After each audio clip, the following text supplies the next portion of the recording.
அனைவருக்கும் வணக்கம். நான் பிரபாகரன், ஜோதிடர். வாழ்க வளமுடன். ஓம் சிவாய நமக. திருச்சிற்றம்பலம். இப்போ நான் என்ன சொல்ல போகிறேன்னா, இன்றைய நாளுடைய நிலைப்பாடம், இன்றைய ராசி பலன் தான் சொல்ல போகிறேன். நீங்கள் கருத்தில் கொண்டு நீங்கள் பயன்பெறுங்க.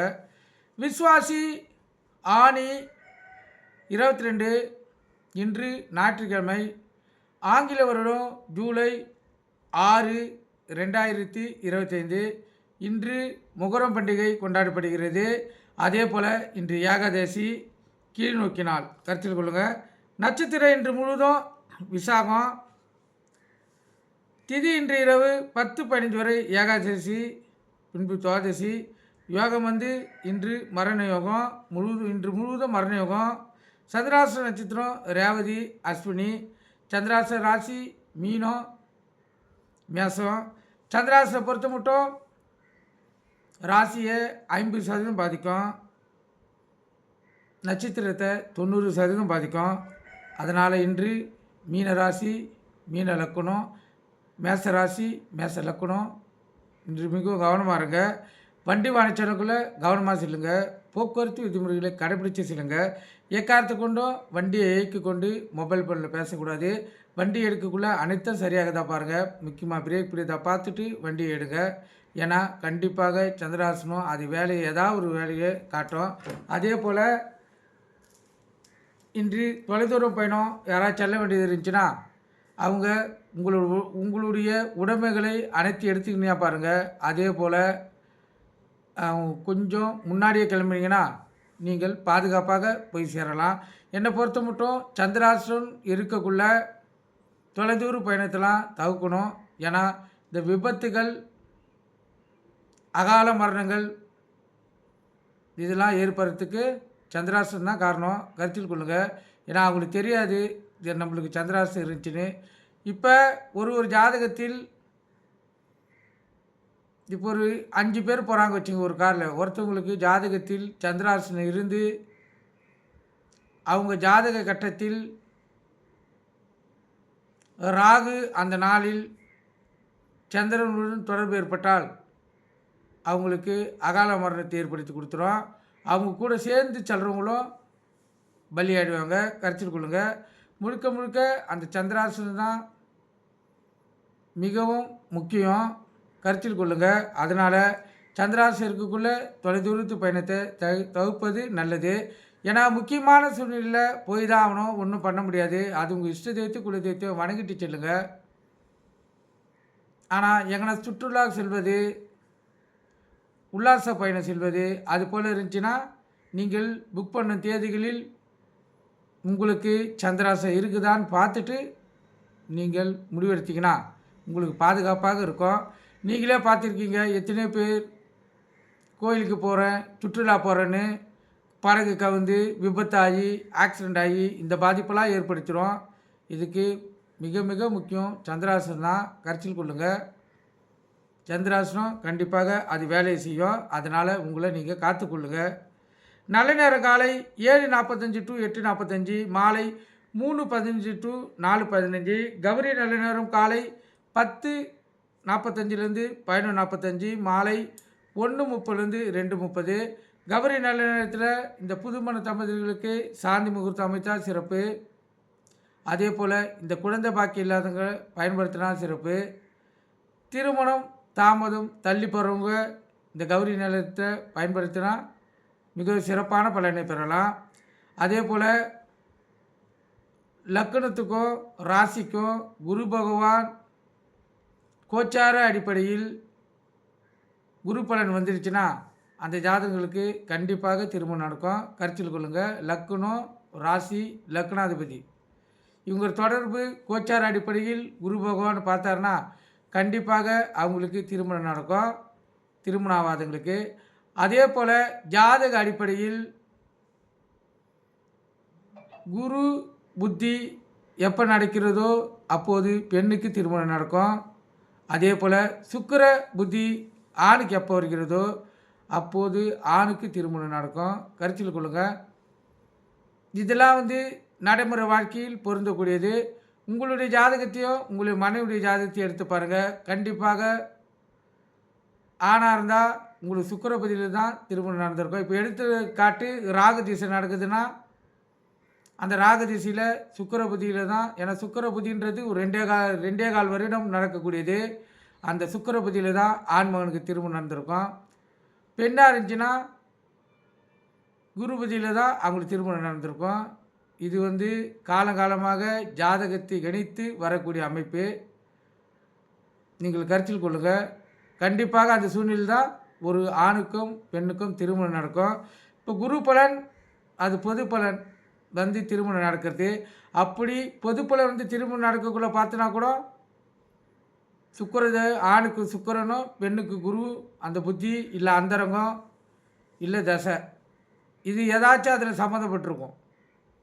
ஆனால் ஜாதக அடிப்படையில் மெயினாக அடிப்படுறது, அதாவது மெயினாக திருமணத்துக்காக இணைச்சி வைக்கிறது ஆணுக்கு சுக்கிரன், பெண்ணுக்கு குரு.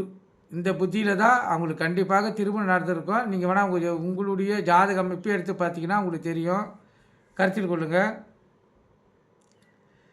இப்போ கௌரி நல்ல நேரத்தை எந்த சுபகாரத்துக்கும் பயன்படுத்தினா அது சிறப்பான பலனை தரும்.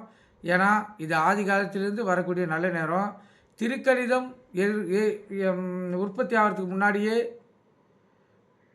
இந்த நல்ல நேரம் சித்தர்களாலும் யோகிகளாலும் பின்பற்றப்பட்ட நல்ல நேரம்.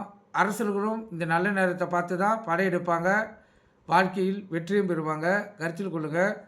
ராவுகாலம் மாலை 4:30 to 6, யமகண்டம் மதியம் 12 to 1:30, குளிகை மாலை 3 to 4:30. குளிகைன்னா மாந்தின்னா குளிகை, சனீஸ்வர மகன்தான் இந்த குளிகை. குளிகை வேறு மாந்தி வேறு இல்லை, இருவரும் ஒன்று தான். அது தீய இனத்தில் தீய கிரகத்தை தான் முழுக்க அது தீய கிரகம், இருள் கிரகம், அதுக்கு கண்டு தெரியாது. கருத்தில் கொள்ளுங்கள். மாந்தி எந்த இடத்தில் இருந்தாலும் அது அவங்கள அந்த ஜாதகரை பாதிக்கும். அதாவது மாந்திக்கு சாரம் கொடுத்த சாரநாதனின் தசை புத்தி வரக்குள்ள மாந்தி அது வேலையை செய்ய ஆரம்பிச்சிடும். அந்த சாரநாதனுடைய தசா புத்தி வரலைன்னா மாந்தியால் எதுவும் பண்ண முடியாது. ஆனால் இருந்த இடத்துல ஒரு 50% பாதிப்பு கொடுக்கும். கருத்தில் கொள்ளுங்கள். இப்போ குடும்ப சாரமான 2ஆம் இடத்தில் மாந்தி இருந்து மாந்தியை குரு, சுக்கிரன், வளர்பிறை சந்திரன் இது போல் சுபகிரகங்கள் எதுவும் பார்க்கவில்லை என்றால் அந்த குடும்பஸ்தானத்தில் அந்த ஜாதகருக்கு குழப்பத்தை ஏற்படுத்திவிட்டு கணவன் மனைவியே பிரிவினை ஏற்படுத்தி விட்டுரும். ஆனால் ஒரே வீட்டில் தான் வாழ்வாங்க. ஆனால் கணவனுக்கும் மனைவிக்கும் எந்த உறவும் இல்லாமல் அந்த மாந்தி கெடுத்து விட்டுரும். கருத்தில் கொள்ளுங்கள். இதெல்லாம் நடைமுறை வாழ்க்கையில் பொருந்தக்கூடியது. நீங்கள் கருத்தில் கொண்டு நீங்கள் பயன்பெறுங்க. இந்த சூளம் மேற்கு. கோயிலுக்கு சென்றால் நம்ம இன்று மேற்கு சைடு பார்த்து தான் நம்ம கற்பூரமும் விளக்கை ஏற்றணும். கருத்தில் கொள்ளுங்கள். அதே போல் ஒரு கோயிலிலும் ஒரு பலன்கள் கிடைக்கும். மொத்தம் 12 ராசியில் ஒரு கோயிலில் 6 தகடு இல்லை 5 தகடு தான் பதித்து வச்சுருப்பாங்க.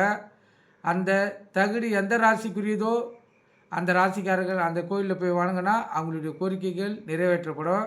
நீங்கள் பார்த்துருப்பீங்க. நான் இப்போ எடுத்துக்காட்டுக்கு இந்த பாரிஸில் காளியம்மாள் கோயிலுக்கு போனேன். என் மகனுக்கு திருமணம் ஆகிடுச்சு, என் மகளுக்கு குழந்தை பிறந்துச்சுன்னு சொல்லுவாங்க. அதே போல் இது கேட்டுட்டு மற்றவங்களும் அவங்க இப்போ பக்கத்து வீட்டுக்காரங்க போகிறாங்க வச்சுக்க, ஆனால் அவங்களுக்கு நடக்காது.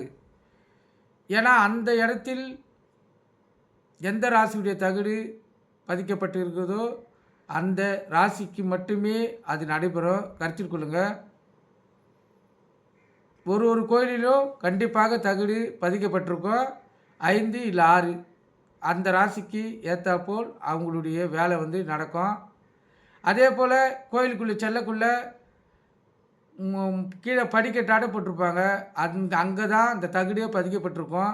எக்காரத்தை கொண்டும் அதை தொட்டு வணங்கிட்டு போகக்கூடாது. ஏன்னா ஒரு பக்தர்களும் கஷ்டத்துலேயும் நஷ்டத்துலேயும் தோஷத்துக்கு தான் கோயிலுக்கே வராங்க. அவங்க அந்த படிக்கட்டை தாண்டி தான் உள்ளே செல்வாங்க. அப்போ அவங்க தாண்டக்குள்ளே அந்த தகுடு அந்த ராசிக்காரர்களுடைய கெட்ட சக்தியை இழுத்துரும். கருத்தில் கொள்ளுங்கள். அப்போ நீங்கள் அந்த இடத்த தொட்டு தலையில் வளையக்குள்ள அங்கே இருக்கிற தீய சக்திகள் உங்கள் கை மூலமாக தலையில் பட்டு உங்களுக்கு இது நாள் வரை நீங்கள் சிறப்பாக வாழ்ந்திருப்பீங்க. அதுக்கப்புறம் பாதிப்புகள் ஏற்பட்டிருக்கும். கருத்தில் கொள்ளுங்கள். இது நடைமுறை வாழ்க்கையில் பொருந்தக்கூடியது. தொட்டு வணங்குறவங்க உங்களை மாற்றிக்கிங்க. எக்காரத்தை கொண்டும் கோயிலுக்குள் செல்லக்குள்ளே அந்த படிக்கட்டை தொட்டு வணங்கக்கூடாது. நீங்கள் கருத்தில் கொண்டு நீங்கள் பயன்பெறுங்க. இப்போ நம்ம ராசி பலன் பார்க்கலாம். முதல் ராசி மேச ராசி. மேச ராசிக்கு இந்த நாள் சுமாராக கூட இல்லை, அதுக்கும் கீழே இருக்குது. அதனால் கவனம் தேவை. விழிப்புணர்வோடு இருங்க. உடல்வாதிகள் வர்றதுக்கு அதிக வாய்ப்பு இருக்குது.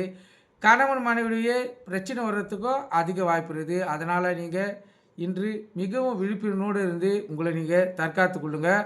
உங்கள் இஷ்ட தெய்வத்தையோ குலதெய்வத்தையோ முன்னோர்களையும் வணங்குங்க. அவங்க உங்களை ஆசீர்வதித்து காப்பாற்றுவாங்க. ரிஷபராசியை பொறுத்த மட்டும் நாள் சுமாராக கூட இல்லை, அதுக்கு கீழே இருக்குது. நஷ்டங்களும் பொருள் விரயங்களும் மன கஷ்டங்களும் வரக்கூடிய நாள். அதனால் விழிப்புணர்வோடு இருந்து உங்களை நீங்கள் தற்காத்து கொள்ளுங்கள். உங்கள் இஷ்ட தெய்வத்தையும் குலதெய்வத்தையும் வணங்குங்க. மிதுன ராசியை பொறுத்த மட்டும் நாள் அற்புதம். இன்று சுகமான நாள். உள்ளம் மகிழும். உங்களுக்கு பிடித்த உணவுகளை நீங்கள் இன்னும் மகிழலாம். அதே போல் கணவன் மனைவியும் நெருக்கம் அதிகமாக இருக்கும். பிள்ளைகளிடத்திலும் அன்பு பாசம் அதிகமாக இருக்கும். கருத்தில் கொள்ளுங்கள். கடகராசியை பொறுத்த மட்டும் நாள் சுமாராக கூட இல்லை, அதுக்கு கீழே இருப்பதால் கடகராசிக்காரர்கள் இன்று விழிப்புணர்வோடு இருங்க. உங்களுக்கு தொட்டதெல்லாம் விளங்காத நாளாக இந்த நாள் அமைஞ்சிருக்குது. எப்படின்னா ஒரு தோல்வி தரக்கூடிய நாளாக இந்த நாள் அமைஞ்சிருக்குது. அதனால் இந்த நாளில் எந்த புதிதாக ஒரு தொழிலோ ஒரு வேலையோ எதுவுமே தொடங்கக்கூடாது. தொடங்கினா பாதிப்புகள், அதில் அந்த தொழிலால் உங்களுக்கு லாபம் கிடைக்காது. கருத்தில் கொள்ளுங்கள். அதனால் கவனமாக இருந்து இந்த நாளில் உங்கள் இஷ்ட தெய்வத்தை குலதெய்வத்தை வணங்கிட்டு இந்த நாள் நீங்கள் செலவு செய்தீங்கன்னா உங்களுக்கு தோல்வியிலிருந்து நீங்கள் விடுபடலாம். சிம்ம ராசியை பொறுத்த மட்டும் நாள் சுமார். கவலைகளும் பொருள் விரயங்களும் மன கஷ்டங்களும் உடல் சோர்வுகளும் ஏற்படக்கூடிய நாள். அதனால் கவனமாக இருங்க. கணவன் மனைவியே பிரச்சனைகளும் பிள்ளைகளிடத்தில் பிரச்சனையும் வர்றதுக்கு அதிக வாய்ப்பு இருக்குது. அதே போல் பக்கத்து வீட்டார்கிட்டையும் பிரச்சனைகள் வர்றதுக்கு அதிக வாய்ப்பு இருக்குது. அதனால் இன்று நீங்கள் அமைதியாக இருந்து உங்கள் இஷ்ட தெய்வத்தையும் குல தெய்வத்தை வணங்கினீங்கன்னா இதிலிருந்து நீங்கள் விடுபடலாம். கன்னி ராசியை பொறுத்த மட்டும் நாள் சுமார். இந்த தடங்கல்களும் தாமதங்களும் ஏற்படக்கூடிய நாள். அதனால் விழிப்புணர்வோடு இருங்க. விழிப்புணர்வோடு இருந்து இன்று உங்களை தற்காத்து கொள்ளுங்கள். உங்கள் இஷ்ட தெய்வத்தை குல தெய்வத்தை வணங்கிட்டு இந்த நாள் நீங்கள் செலவு செய்யுங்க. துலா ராசியை பொறுத்த மட்டும் நாள் அற்புதம். இரட்டிப்பு லாபம் பெறக்கூடிய நாள். சிறு தொழில் சேருங்க. தக்காளி, வெங்காயம், காய்கறி, கீரை இது போல் விற்கிறவங்களுக்கு இன்றைக்கி இரட்டி லாபத்தை பார்க்கலாம். அற்புதமான நாள். விருச்சிக ராசியை பொறுத்த மட்டும் நாள் சுமார். இன்று நீங்கள் எந்த ஒரு வேலையை செய்தாலும் அதில் பிரச்சனைகளும் தடங்குகளும் ஏற்படும். அதே போல் உடல் வாதிகள் வர்றதுக்கும் அதிக வாய்ப்பு இருக்குது. அதனால் இன்று நீங்கள் அமைதியாக இருந்து உங்களை தற்காத்து கொள்ளுங்கள். அப்போ தான் உங்களுக்கு எந்த பிரச்சனையும் இல்லாமல் இந்த நாளை நீங்கள் செலவழிக்க முடியும். உங்கள் இஷ்ட தெய்வத்தை குல தெய்வத்தை வணங்குங்க. உங்கள் முன்னோர்களை ஆசீர்வாதத்தை கேளுங்க. இந்த நாள் உங்களுக்கு சிறப்பான நாளாக அங்கே அமைச்சு தருவாங்க. தனுசு ராசியை பொறுத்த மட்டும் நாள் சிறப்பான நாள், வேகமான நாள். உங்களுக்கு ஒரு உள்ள மகிழ்ச்சியும் சந்தோஷத்தையும் தரக்கூடிய நாள். ஆனால் யார்கிட்ட பேசினாலும் கவனமாக தான் பேசணும். யார்கிட்டையாச்சும் பண உதவி, பொருள் உதவி இது போல் வாங்கியிருந்தீங்கன்னா அவங்களுக்கு தவறாமல் நீங்கள் கொடுத்துருங்க. ஏன்னா அதனுடைய விளைவுகள், தாக்கங்கள் உங்கள் பரம்பரையே தாக்கும். கருத்தில் கொள்ளுங்கள். எந்த ஒரு வேலையை செய்தாலும் நீங்கள் மிகவும் விழிப்புணர்வோடு தான் இந்த நாளை நீங்கள் செலவு செய்யணும். வேகமாக தான் செய்யணும். ஏன்னா இந்த முழுக்க இன்று உங்களுடைய முன்னோர்கள் கர்மாவின் அடிப்படையில் தான் இந்த நாள் உங்களுக்கு செலவழிக்கப்படும். அதனால் விழிப்புணர்வோடு இருந்து உங்களை நீங்கள் தற்காத்து கொள்ளுங்கள். மகர ராசியை பொறுத்த மட்டும் நாள் அற்புதம். லாபம் வரவு இரட்டிப்பாக கிடைக்கக்கூடிய நாள். சிறு தொழில் செய்கிறவங்க, தக்காளி, வெங்காயம், பூண்டு, காய்கறி விற்கிறவங்க இன்று இரட்டிப்பு லாபத்தை பார்க்கலாம். மகர ராசிக்காரர்களுக்கு அற்புதமான நாள். கும்ப ராசியை பொறுத்த மட்டும் நாள் சுமார். எந்த ஒரு வேலையை செய்தாலும் அதில் நீங்கள் முயற்சி எடுத்து தான் செய்தாகணும். முயற்சி திருவினையாக்கும். உங்கள் இஷ்ட தெய்வத்தையும் குல தெய்வத்தையும் வணங்கிட்டு நீங்கள் இந்த நாளை செலவு செய்யுங்க. கண்டிப்பாக இந்த நாள் உங்களுக்கு நீங்கள் ஜெயிச்சு காட்டுவீங்க. மீன ராசியை பொறுத்த மட்டும் நாள் அற்புதம், நன்மையான நாள், மகிழ்ச்சிகரமான நாள், உள்ள மகிழும். கணவன் மனைவியுடைய ஒற்றுமை கூடும். பிள்ளைகளிடத்திலும் அன்பு பாசம் அதிகமாக கிடைக்கும். அதே போல் உடலும் ஆரோக்கியம் பெறும். இன்று உங்களுக்கு பிடித்த உணவை நீங்கள் உண்ணு மகிழலாம். அற்புதமான நாள் மீனராசிக்காரர்களுக்கு. இப்போ இந்த மீனராசிக்கும் மேசராசிக்கும் சந்திராசனம் இருப்பதால் மிகவும் கவனமாக இருங்க. தேவையில்லாத யார்கிட்டையும் வார்த்தை விடாதீங்க. அது தேவையில்லாத பிரச்சனைகளை உங்களை கொண்டு செல்லும். அதே போல் எக்காரத்து கொண்டும் வண்டியை இயக்கி கொண்டு மொபைல் ஃபோனில் பேசாதீங்க. அது ஆபத்தை ஏற்படுத்தும். நீங்கள் கருத்தில் கொண்டு பயன்பெறுங்க. நன்றி, வணக்கம். வாழ்க வளமுடன்.